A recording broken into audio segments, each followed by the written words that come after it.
Welcome to the Project Endure podcast, the place where we talk about life, endurance, persistence, perspective, and so much more. I'm Joe Rinaldi, and I'll be your host. Let's jump in. Welcome back to episode 13 of the Project Endure podcast. We have myself, Joe Rinaldi, and we have a very, very special guest in Manhattan, Bishoy Tadros. Bishoy, how are you, man? I'm good. Thank you so much for having me today. Oh, of course, it's a no-brainer, and the people will understand as soon as we dive into your story a little bit. You were just telling me that you guys just bought a house. Congratulations. It's a crazy market out there, but I'm glad you got something. And, I know a lot about you. I've read your book, and we'll talk about that and your entire story. But for the audience, for the people who don't know who you are, give an introduction, whatever feels right. Thanks, Joe. I appreciate it. For everybody out there, my name is Bishoy Tadros. I think for the context of the podcast and for this audience, my claim to fame is my book, Break Barriers. I wrote it with the objective of helping readers channel the mindset to overcome obstacles, personal, professional, on the playing field. I wrote it based on my own personal story. When I was 3 years old, I was diagnosed with cancer, and my parents immigrated for me to get treatment. And it was in those years between 3 and 13 that I really built this mindset, which laid the foundation for how I navigated my adult life. And so while that be my claim to fame, I'm also an athlete, avid marathon runner. I'm a writer. I'm married, newly married, and now a week-long homeowner. Yeah, man, a lot of good stuff there and so much to dig into. And I figured it probably makes most sense to just go back to your childhood. So, 3 years old, maybe set the scene for us. I mean, where were you guys? How did your family find out? Do you have any recollection of that time? Sure. So like I said, I was very, very young at the time. It was in Egypt, right outside of Cairo, in an area called Heliopolis. My dad had a medical background. My dad is actually a priest now, but prior to becoming a priest, he was a urologist. And so he was practicing medicine and was literally just out of med school at the time. I had come down with very high fevers. At the time it was 1990. When it came to medical advancements in Egypt, it wasn't necessarily as sophisticated as we have it now, and especially across the globe. But doctor after doctor, the diagnoses didn't seem right. He went home and he understood the different symptoms that really needed to be looked at. In particular, he felt my spleen and with his own hands, and he noticed it was a little enlarged. And so immediately he called a personal friend who was a pediatrician, who hadn't been involved to that point, and said, I think this is worse than, we're originally making out to be, or what the doctors are saying at the hospital. That's when it became apparent. And they drew the blood work, and it was basically his worst suspicion. Yeah. And what was the specific diagnosis for the audience? Sure. I was diagnosed with acute lymphoblastic leukemia, otherwise known as ALL. So one of the more aggressive pediatric blood cancers. Gotcha. And now, so you're 3 years old at the time. Do you have memories from this time of your life? So of the specific diagnosis and when that happened, no, I do have memories of a year later. So upon getting the diagnosis, it became a no-brainer for my dad. And at that point, he had to talk to my mom around, if we want to give him a shot, it's not going to be here. And so they essentially had to leave everything that they know to fly over to the States. And we moved to California at first. We did a year in the City of Hope. And that's when some of the memories kick in a little bit. At that point, my sister was born. Like my mom, actually, when we moved, my mom was 8 months pregnant. Wow. So my mom basically left everything with one child, that had a really severe diagnosis, and she was 8 months pregnant with my sister. the reason I remember California in particular is because I started to acknowledge that it was a completely different social landscape, number one. And then number two, the treatment was getting more intense. So I was a 4-year-old child having to do spinal taps. And so, 31 years later or 30 years later now, I'll never forget that feeling as a 4-year-old child, having to endure that kind of pain. And so that's where the memories started to kick in. It was about a year after the original diagnosis. Yeah. Now, before we keep getting further and further into the story, I want to ask the first question, and I think this is probably it. But the first question is, what is the hardest thing that you've ever had to handle? And I'm assuming from my perspective that it is this, but is that true in your case? Yeah, as I was kind of reading through some of the questions that you sent over, I want to say this because it is the obvious answer around the most difficult thing that I have ever gone through. But I think that there's two sides to it. There's the physical side of it, number one, which was in the moment in those very young years where, my body was not cooperating with what was happening. But then there's the emotional and intellectual side of it, which really played out during my entire childhood. And it was this notion that, no matter what I did in any which way, regardless of where the setting is, I just didn't fit in. I was an immigrant child battling cancer whose, prospects were not good, who really innately just wanted to be a regular boy, play sports, compete, do everything like everyone else. But there was this limitation. And at that age, no matter, how it was articulated by my parents or by, people around me, I couldn't accept the fact that I was different. And that for me, I think was the bigger challenge than the actual physical impact, which of course, like I said, I won't forget it, but at the heart of it, it was that aspect that I think was harder. Yeah, of course. It makes a lot of sense to me. Growing up with my loss of eyesight, I felt very different from everybody else around me, and I didn't want to. I, had the opportunity to sit at the front of the classroom and get larger print on my tests and have extra time for things. And I denied all of that. I didn't want to be different. I sat in the back. I took regular tests. I squinted and struggled to read regular print. And I can relate heavily as a child, and I'm sure people listening can as well. But for you, going through the school system, the education system here in America, what were some of the specific struggles that you went through as you were also receiving these treatments and growing up? I mean, were you bullied? I mean, what kind of happened there? Yeah, no, absolutely. I mean, so my first year in preschool, my parents literally just moved to the country. And so for them, you can't forget that in Egypt, it was all Egyptians. Like there was no, there was no mixing of cultures. And so that was very kind of like black and white. And then you come to America and it's a melting pot. And they sent me to a Montessori preschool in California. And what they didn't realized at the time was that there was a very heavy Asian community in the area. And it was me and about 30 other students of Asian descent, which was totally fine. You think about it now, but in terms of a 4-year-old who doesn't really, at that point, I didn't really know the language. And it wasn't like I was amongst a lot of students who at that point were also, well-versed when it came to English. So I was coming back with a hodgepodge of languages, bringing it back to my parents, and so that was like one assimilation, but it wasn't necessarily, it was one that stood out because I was 4 years old.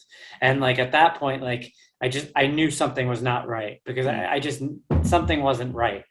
And fast forward, after that year in California in the city of Hope, my parents moved to Long Island, and that's where I grew up. But it was in that landscape that, undoubtedly, I was bullied, but for a lot of reasons that I just couldn't make sense of. I mean, I was bullied because my parents looked different. I was bullied because my dad didn't have a normal job. I was bullied because of the treatment. You know, young boys just want to compete all the time, and I wanted it, but I was like losing every time. And so, I was never going to get picked. But the one thing that kind of came about from that is that I started to develop this mentality and this mantra of, okay, like I'm just gonna take this all in. I'm gonna watch everything that's happening. I'm gonna be patient because I know something that they don't know, and I know that I'm dealing with something that is going to strengthen me 10 times more than the strength that they have built up right now growing up, under normal circumstances. And so that was kind of my approach. Now we have to dig into that, because to have that mindset and that perspective at any stage of life is impressive. And it goes hand in hand with what Project Endure is all about. But to have that perspective as a child going through something that you were going through, how did that come about? Was that part of your upbringing? Was that just, tell us about that. I mean, that was definitely part of my upbringing. I mean, my parents did a really good job around making me feel like there was no reason to believe that I wasn't going to get everything that I want out of life. And while the circumstances were really difficult, they did a good job sheltering me given just my age at the time. I probably couldn't handle 95% of the terminology that they were going to throw at me anyway. But they did a really good job around instilling this idea that I was dealt the cards I was dealt because I was built to handle them. And that's something that I now, preach very heavily. And a lot of times when I, speak in front of professional audiences and talk about the hurdles that we face on a day-to-day basis, I kind of always go back to that idea of, there's a reason why you were dealt these cards, and it's because you're built to handle them. And don't forget that if, you walk away from this deck of cards, there's a lot of people out there that will very gladly take them, off your plate. And so, it was all about perspective. And at a young age, my parents definitely instilled that. Yeah, that's incredible. You're lucky to have that in your life. And, now as you're going through the rest of childhood, tell us kind of a little bit more about the treatments and when that kind of starts tapering down and what that's like. So the treatments were on and off throughout the majority of my childhood. And there was a little gap, let's call it, between 10 and 13 years old where life was kind of normal. I was definitely facing some side effects. The chemo definitely impacted just my overall, my overall body, in the sense that I was a little heavier. I wasn't like noticeably heavier, but there was definitely a distortion in my body with regards to the impact from radiation and from the chemotherapy.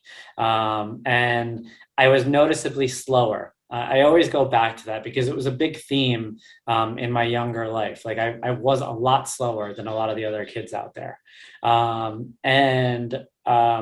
What happened was when I was around 13 years old, I had started experiencing these really horrible headaches. I started vomiting on and off sporadically with no explanation really as to where it was coming from. My dad, in the back of his mind, knew that the 10-year mark post-treatment was generally a significant one, especially for radiation treatment, if you ever had that.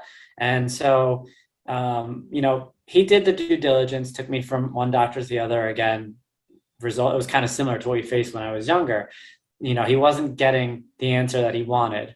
And then after a few rounds, he insisted that one of the doctors do a CAT scan. And they did. And then they found a golf ball sized mass in my brain. And so on my 13th birthday, I had brain surgery here at NYU. And they removed the mass. And fortunately, it wasn't cancer. Although the diagnosis leading up to it, every single doctor was like, this is definitely cancer. But it was right after that surgery, like I said, on my 13th birthday, I kind of had this moment that I'll never forget around, from this point forward, anything you put in front of me, like there is no way, nothing is going to stop me after this. Like I felt like I got my life back Mm. after that surgery, because up until the age of 13, nothing had gone right. And I was about to start high school, and I knew in the back of my mind that even though I'd never experienced high school, I knew it was a big milestone socially. And because from a social perspective, I hadn't gotten it right up until then, I was hell bent that, once I leave this hospital, I'm going to get it right. Yeah. So that mindset changes right around the time when everybody else is going through big changes in their life. I mean, middle school to high school, that time period is a tough one for a lot of people. And so now you're off to high school. And what is that experience like with this new mindset? So with the new mindset, the interesting thing about it was I was really open to embracing falling down. I was like, okay, like before I fell down and I would go home and be upset about it. Mm. And then I need my parents to lift me up. But what I realized was that in order to really get it right, I was going to have to embrace a little bit of the bullying. I was going to have to embrace the not fitting in. I was going to have to embrace, whatever came, the not making the team, because I now knew that I had a clean bill of health, and it was just a matter of time before I caught up and I got mine. And that's essentially how it happened. I mean, the first couple of years, a little shaky. It was a lot of falling down, a lot of in and out of friend groups, a lot of not fitting in, a lot of, lack of clarity. But by the end, as I talk about in the book, I made that team. Right. I mean, I went to a really big Friday night light type of high school on Long Island, St. Anthony's High School. I never touched a football field prior to high school. But I remember going in freshman year and just kind of looking at those shiny jerseys and just wanting one of those jerseys and just wanting to be one of the guys, really. And up until my senior year, I was probably the only kid that ever got cut from a football team at St. Anthony's, because they just basically brought everybody on board. They had 70, 80 roster spots. But then my senior year, I finally made the team. And while like I wasn't fighting I was going up against guys that were probably playing to get into college. And, for me, it was just like, I just wanted to get into that locker room to prove to myself that the idea I had when I started was fall down, get up, fall down, get up, fall down, get up. And eventually it'll pay off. And it paid off. And so that for me was kind of like high school was like that trial period to see if I could actually make it work. Yeah. And it's interesting listening to your story from this perspective, right? You were dealt some really tough cards between the cancer diagnosis, the mass in your brain that you had removed, the bullying and feeling different throughout childhood. And those were things that were out of your control, but it all helped you develop this mindset where now you were ready to test the waters, fall down over and over again and get back up. And that brings you to the end of high school. And so this is where I want to interject with the second question. And the second question is, what is the hardest thing that you've ever done in your life on purpose, and why? And if you want to build up to it a little bit, you can. I, again, think I have an idea, but I'll let you run with it. Yeah, no, I mean, I think the hardest thing that I did on my own willingly was signing up for a half Ironman back in in June of 2017. It was after a lot of things happened in my life, and it was a culmination of very natural events where I took taking myself to a level of discomfort to an absolute max. And I scared the potential out of me essentially during that race. We'll probably talk about it a little bit more, but I'll give a quick kind of recap. I signed up for this race in December of 2016. And I remember as I was paying for it, kind of having this like moment in my head around like you literally just, you signed and you paid money to do a 70-mile race. Meanwhile, like I didn't consider myself a runner. I didn't really consider myself an athlete. Like I said, I was happy I just got a jersey on a football team. I wasn't really I didn't have that much of a track record, if you will. And I remember being so scared that for the first time in my life, like I shut down. Outside of when I did it professionally at one point, I shut down and kind of kept to myself. I didn't go out, completely cut out alcohol. I was eating right, and I was training 2-3 times a day. I hate swimming, and I was getting in a cold pool, to start off the mornings.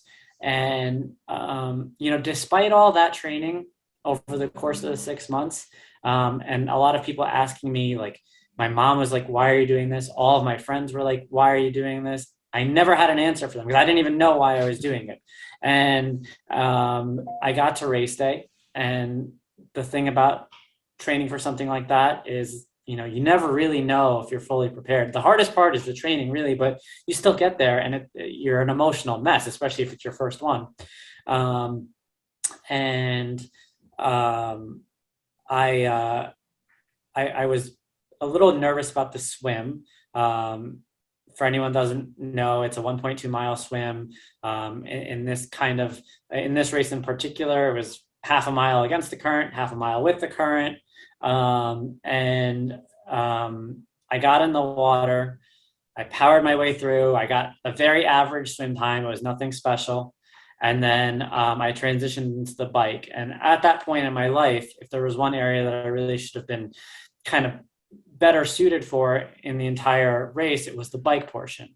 And the bike company that I rented a bike from had a little mix up that weekend because there was a New York City bike tour, and they sent me a hybrid instead of a road bike.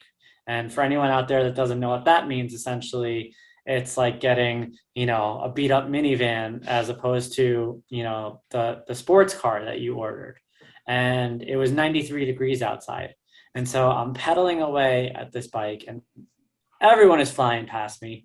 And I keep having to have this conversation with myself around, like, you trained, you could do this, like, you did all the hard work. And it was at right around mile 40. I looked down. There was no riders around me. Everybody flew past me. There was salt all over my skin. I was completely dehydrated. And I had this moment where there I was asking myself the same question everyone was asking me leading up to it. And it was, why are you doing this? And I also thought about just, kind of calling it. And I was angry. I was upset. I had every single negative emotion running through my veins around, once again, that childhood feeling of you don't belong here. And because my entire childhood, I was told I don't belong there, especially from an athletic perspective. And the difference between Bishoy in 2017 versus younger Bishoy is all those life lessons made me put an immediate pause to those negative thoughts, where it was like, all right, you're allowed to have this moment of negativity for about 30 more seconds. But then after that, get your effing act together. And that was essentially what happened. Was I allowed myself to like digest the negativity, and then immediately my mind shifted to 3 and 4-year-old Bishoy. And then it was, if he did what he did and he was able to accomplish what he accomplished, then you can finish another 30 miles of this race. And the way that I did it was, again, channeling that mindset. I just broke down the 30 miles into 1-mile pieces, and every single mile for 30 miles I celebrated. And that also was something that I brought back to the lessons I learned, in the sense that, along the way, I had to celebrate every small win. Every time my parents told me that, we got a good report, or every time I was able to do something that I wasn't able to do before. And it may have been something really small to the average person, but to me at the time it was big. So, there I was from mile 41 to 70, stopping and celebrating every mile. That's amazing. That is truly amazing. And I love the way that you tell it, because I felt like I was there with you on the bike, from the salt on your skin to your thought process, etc. Now, a client of mine said something to me the other day that I think fits really well with this conversation. And it's a little bit different, but she said, when I catch myself wishing that things were different, I have to remind myself that someday they will be. And I was really taken back by that. I had to hear it a second time. But just that idea of when you're in a really difficult, challenging position, whether it's 3, 4-year-old Bishoy or Bishoy on the bike right there hurting and having to pull himself together, right? You're alive. And yeah, we can wish things were a little bit different, but someday they will be different. And we would probably wish at that point that we could just go back and live that moment over again. So I'm curious for you how gratitude plays a role in this mindset. Is that something you think often and intentionally about? Absolutely. I mean, I think it all really begins and isn't the foundation is instilled through gratitude. I mean, I know that I have to put everything in perspective day in and day out around everything that's happened. And honestly, some of the things that I'm most grateful for are things like mile 40, because mile 40, while it was a moment of despair, it was a launching pad for everything that has happened since. If there was no mile 40, we wouldn't be on this podcast today. I can tell you that 100%. If there was no mile 40, there would be no book. You know, mile 40 was that moment of digging as deep as I've ever dug to really release the potential. And then the other thing mile 40 did, as it ties into gratitude, is it put things into perspective around what I need to be whole. And I don't need a lot of things. I need to know that I'm capable more than I need, you know, wealth, you know, from like, let's call it a materialistic perspective. Like that for me was more eye-opening than anything else. I came out of mile 40, you know, and I was hell-bent then on changing things. Yeah, that's really, really cool. And I have a quote that I want to share. It feels appropriate. So the quote is by Bernard Kelvin Clive. And he said, "In the darkest part of the earth are hidden treasures. So in every man can be found valuable gifts if only we dig deeper and overlook the dust." And I heard that in your story right there, where you used the phrase, you dug deep. And I think for most people, myself included, I know that there's a depth of myself that I haven't touched yet. And I want to get to that place. And for me, that's why I pursue hard things. That's why I seek discomfort. And I'm curious for you, if mile 40 feels like the bottom, right? If you dug as deep as you could possibly dig, or if there's a part of you that knows there's more. And if so, are you attacking that? Are you intentionally pursuing that depth that you know might be there? I was thinking that as you were asking the question, honestly, but before you even asked the question, because there's something so special about that mile 40 moment that a part of me wants it like a drug. I would love to have a mile 40 moment every day if I could. I don't think they're intended to happen every day. I think then what happens is that they lose their value. If they do happen every day. Don't get me wrong. I still, selfishly do want those moments. Do I chase them down? Yes, but do I do it a little bit differently now that I had what I felt was, rock bottom, if you will, emotionally and mentally? Now it's very much a constant journey to just be the best version of myself every single day. Whether that's, being a better husband or being a better colleague or being a better friend, however it may be. And it's accepting that, similar to how that moment at mile 40 revealed potential, it's a testimony to every area of my life. There's room for improvement. So that's kind of how the mindset has shifted.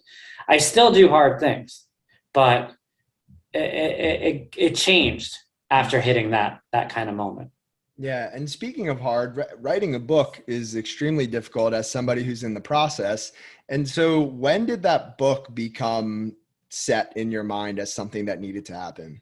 Yeah, no, that's a really good question to ask as a follow-up, because that was a similar experience in the sense that um, my entire life, I always felt like I had a story to tell because I had a perspective that I felt like, especially like I said in high school, when I had these thoughts of like, okay, I have something, they don't know that I have it, but I know that I have it. And, at that point, there was never thought of actually writing a book because the story wasn't full, in my opinion, but I knew I had something. And after a culmination of events like doing the Ironman, running that first marathon, finally sharing my story publicly during that marathon, and seeing the impact it could have. And just for background for the listeners, I never spoke about my story until after the half Ironman. This was in 2017. I ran my first marathon. I finally shared my story. And, unbeknownst to me, the story really went viral, and we ended up raising a lot of money for the Leukemia and Lymphoma Society, and it garnered a lot of publicity. And so at that point, the wheels were in motion. Like the narrative was coming there, and there was a happy ending, as you can see in the book. But I had no idea what I was doing. I had no literary background. So it was December 2018. I was sitting at my desk. This was a year after running my first marathon, and kind of seeing the story come to life. And I had been 7 years into my job at JP Morgan at the time. I knew what I was doing inside and out. My boss was in Houston. I had a lot of autonomy. And so I would bring my laptop to work. And first thing I did was I Googled how to write a book. And then I Googled how many words you need to write to hit 100 pages. And it was 20,000 words. And I would take my lunch break and I would just type away. And in 3 months, I hit the 20,000 words. And honestly, it was because I thought 100 pages was just a respectable volume. I didn't really have a target there. And then I had this really long Word document, had zero idea what to do with it. I reached out to a friend that went to Harvard, and I was like, listen, like, you've got to know someone that's published before. And he did. And so that person looked at my Word document and he's like, this is pretty good. Can I give it to my editor? And then I met an editor for the first time. Again, had zero idea what I was doing the whole time. I didn't know how much it was going to cost me. I didn't know if I was going to ever get it published. But fortunately, it was, one good thing after the other in terms of the people that I was surrounding myself by who were able to help me get educated and help me go through the process. And from the day I Googled how to write a book to the day it was released, it was 9 months. And that for me is one of the things that I tell people around, where my mindset was from when I came to grips of like, all right, I'm going to make this happen to seeing the final piece. That is a quick turnaround. I didn't even realize that. And we've talked about this before. That is fast. Yeah. Now in the book, well, actually, you know what? I've read the book. I feel like it's worthwhile. It's, I think everybody can find something in there.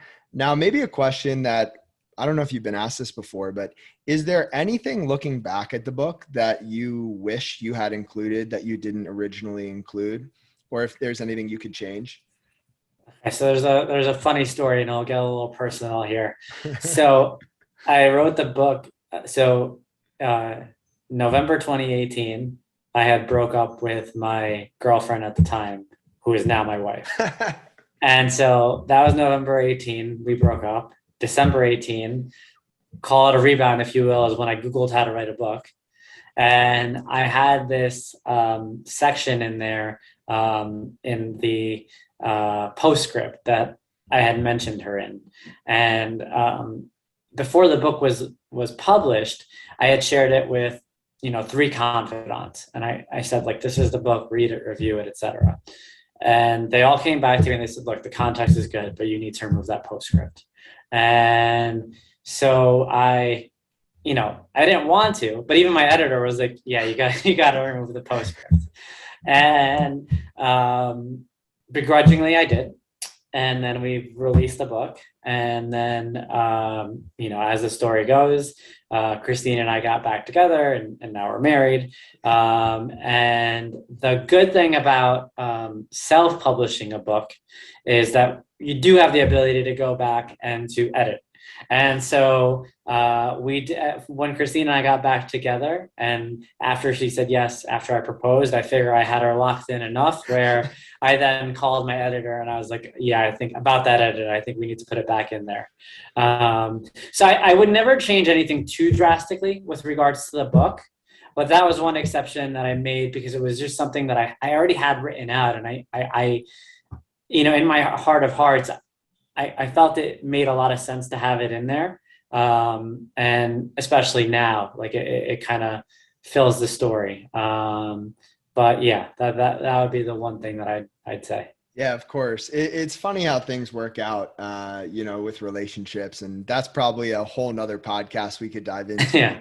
But, so you mentioned Ironman 70.3, you mentioned the marathon. You've obviously been in that world of endurance sport to a certain extent. And my next question for you is about endurance. And the question is simple. What does the word endurance mean to you? Endurance to me right now, it means to keep showing up. I think about sport, but I also think about career, and I think about relationships. And I think about how many times I didn't want to do something, whether it was run another marathon. I mean, since 2017 now, I've run 4 marathons. And I remember, the first time I signed up for a marathon thinking it was going to be one and done. When I think about relationships, I mean, I know we just spoke about Christine, but it was keep showing up.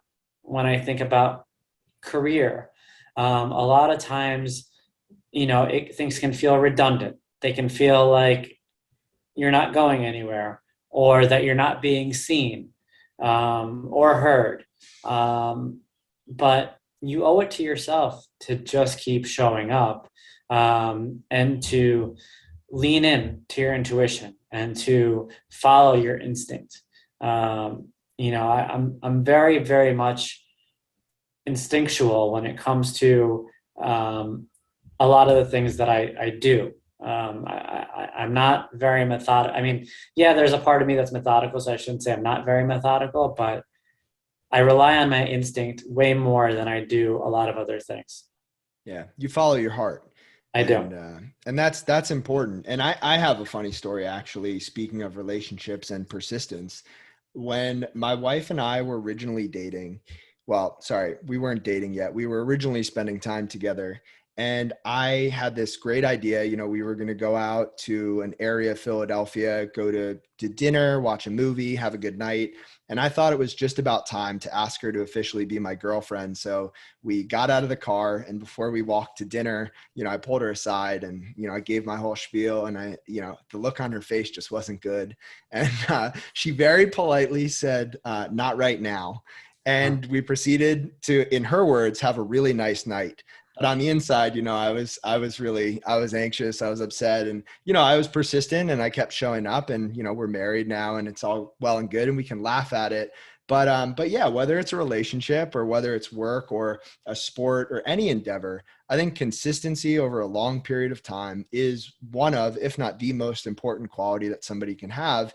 And it's funny, I listen to a lot of Simon Sinek, and I think he's a really great guy, full of wisdom, right? And one of the coolest things, the analogy that I just love from him is the toothbrush analogy. He's like, you brush your teeth as hard as you possibly can for 5 hours, one day out of the year, your teeth will fall out. So you need to brush your teeth for 30 seconds every morning and every night. And that's the consistency that I aim to show up with in life. And it sounds like you do as well. And so, Bishoy, as we begin to wind down here, one of the things that I really feel this podcast has the potential to do is to speak to somebody who's in that place where life is hard, life is heavy, life might be dark.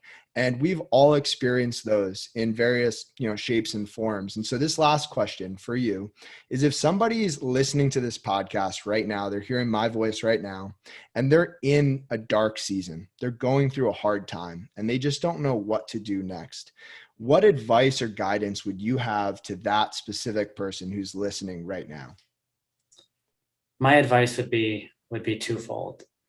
It would be to embrace the moment, number one, because like I said at the very beginning of this podcast, you've been dealt the cards that you were dealt because you were meant to handle them. Plain and simple. That's how every difficulty in life should be approached.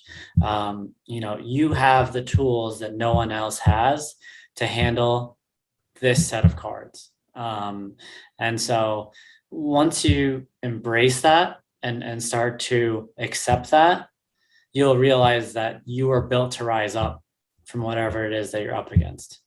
And then in terms of just being relatable, I tell people all the time, and I talk about this on every platform that I've ever spoken on.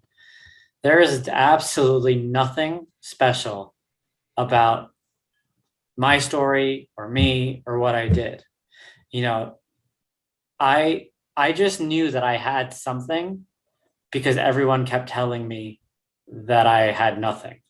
And so it was more around just doing what I can to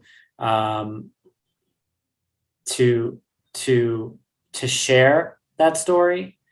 But, I tell people I wasn't the smartest. I wasn't the fastest. I wasn't the strongest. Every single element of life came together because I felt like I had a story to tell. And so you don't need to be any of those superlatives. What you need to do is accept the deck of cards that you've been handed. That's beautiful. And I would say anybody who's going through a tough time and they just heard your story and all of the highs and lows that you've experienced, now you get to share that through your writing, through your speaking, through conversations like this. And that has the potential to create ripple effects far wider than you or I will ever realize. And so I would just add to that if you're listening and you're going through a hard time, understand that how you handle this is bigger than you. And someday, in some way, shape, or form, how you decide to rise up to this occasion, that's going to impact people in a positive way. And you might not ever know who that person is or who those people are, but it will. And that's reason enough in my eyes. And so, Bishoy, as we close things out here, I do want people to know where to get your book. And so go ahead and plug it, give the spiel, the title, whatever. And yeah. Thank you, Joe. The name of the book is Break Barriers, How Setbacks Can Dare You Rather Than Define You. You can pick it up on Amazon. You can also visit my website, bishoytadros.com, where you will be able to purchase it from there directly, as well as look into some of the other offerings I have out there, including speaking and milestone coaching. Lastly, you can find me on all forms of social media, primarily Instagram and LinkedIn. Awesome. And I will link all those things in the description if people want to go there. So Bishoy, thank you again so much for your time. I really appreciate you, your story, your friendship, and everything you're doing. So I appreciate it. And thank you, man. Thanks, Joe. Really appreciate it. If you enjoyed this episode of the Project Indoor podcast, go ahead and subscribe, leave a review on your platform of choice, and share this episode with a friend. It helps us get more conversations like this out to more people like you. We appreciate you, and we'll talk to you next time. Oh, and one more thing. If you're looking for a community of people all striving to be better together, check out the Project Indoor Hard Things Club. The link is in the description below. We'd love to have you.